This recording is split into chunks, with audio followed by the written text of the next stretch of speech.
Olá, aqui é a Aressa, na Arte Educadora. Eu espero que estejam todos bem na medida do possível.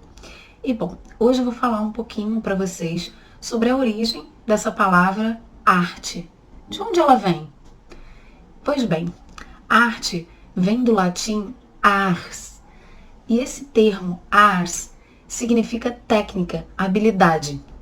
E esse pedacinho ars, por sua vez, deriva da raiz grega tekne, que significa técnica. No mundo grego, a atividade artística não era entendida exclusivamente como uma habilidade em criar algo estético. Esse termo, tekne, também estava relacionado a um vínculo de um mestre a um discípulo, ou seja, um mestre que tinha uma habilidade manual em criar alguma coisa, em fazer alguma coisa, transmitia esse saber ao seu discípulo até que ele desenvolvesse também essa habilidade. Então, resumindo, a palavra tekne, a arte, nesse universo grego, estava relacionada à transmissão de um conhecimento, à transmissão de uma habilidade, né, de um saber.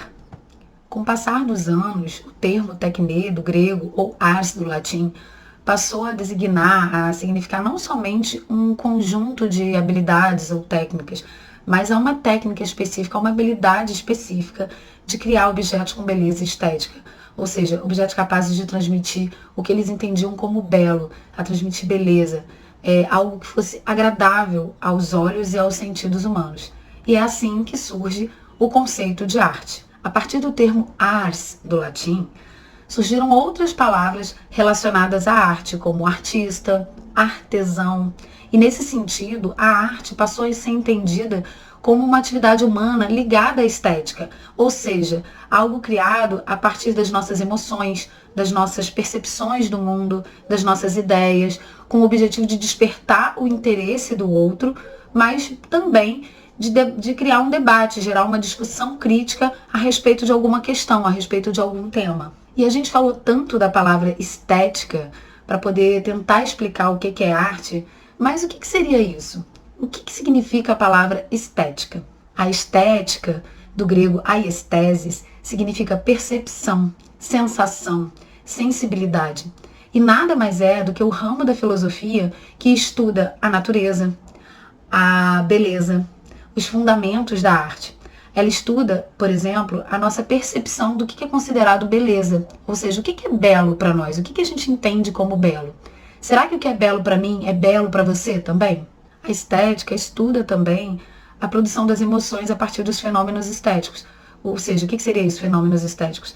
Tudo aquilo que nos afeta, que gera emoção em nós a partir da nossa percepção, da nossa sensibilidade, da nossa sensação de como a gente sente e percebe o mundo. Ela dá conta também das diferentes formas e técnicas artísticas, das ideias de obra, de arte, de criação, da relação entre as formas e as matérias na arte. Assim como o conceito de arte é amplo e em constante transformação, as formas como ela se manifesta também são.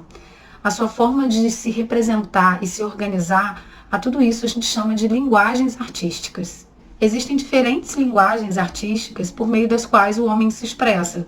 E entre elas estão, por exemplo, o teatro, a dança, a música, a literatura, o desenho, a pintura, a escultura, a arquitetura, a fotografia, o cinema, enfim, muitas outras linguagens estão englobadas nesse universo das linguagens artísticas. Você já parou para pensar com quantas linguagens artísticas você já teve contato? A grande questão na definição do que é arte, ou seja, o que é arte para mim, o que é arte para você, é que a definição de arte ela varia conforme o tempo, conforme cada cultura. Por exemplo, o que é arte para mim aqui no Brasil pode não ser arte para alguém lá no Japão ou na Austrália e vice-versa. Algo que eles produzem lá, nós aqui, quando olharmos, podemos olhar e entender, não entender aquilo como uma arte. Enfim, a própria definição de arte é uma construção cultural e não tem um significado fixo, engessado. Ela varia e se transforma com o tempo e de acordo com cada cultura. Nós podemos também pegar como exemplo a arte rupestre. Por exemplo, a arte rupestre são aquelas pinturas feitas durante a pré-história nas paredes das cavernas ou nas rochas ao ar livre. Hoje a gente chama de arte rupestre.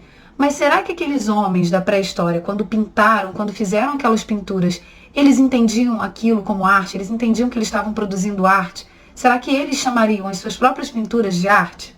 E se a gente andar no tempo e buscar um exemplo um pouquinho mais próximo de nós, a gente encontra o artista Marcel Duchamp, que em 1917 sacudiu o mundo da arte ao levar para dentro de um salão de arte uma obra chamada O Urinol. Isso mesmo, era literalmente um urinol, inclusive assinado pelo artista, como todos os outros demais artistas assinam a sua obra. A grande questão é que ninguém imaginava, nunca imaginou até aquele momento, que um urinol pudesse estar dentro de uma exposição de arte. E aí a grande questão que o artista coloca naquele momento, e que muda completamente os rumos da arte a partir de então, é a questão que a gente está trabalhando aqui. O que é arte? E isso ainda é reforçado quando o artista diz: será arte aquilo que eu disser que é arte. E agora eu pergunto para você, você já parou para pensar o que é arte para você?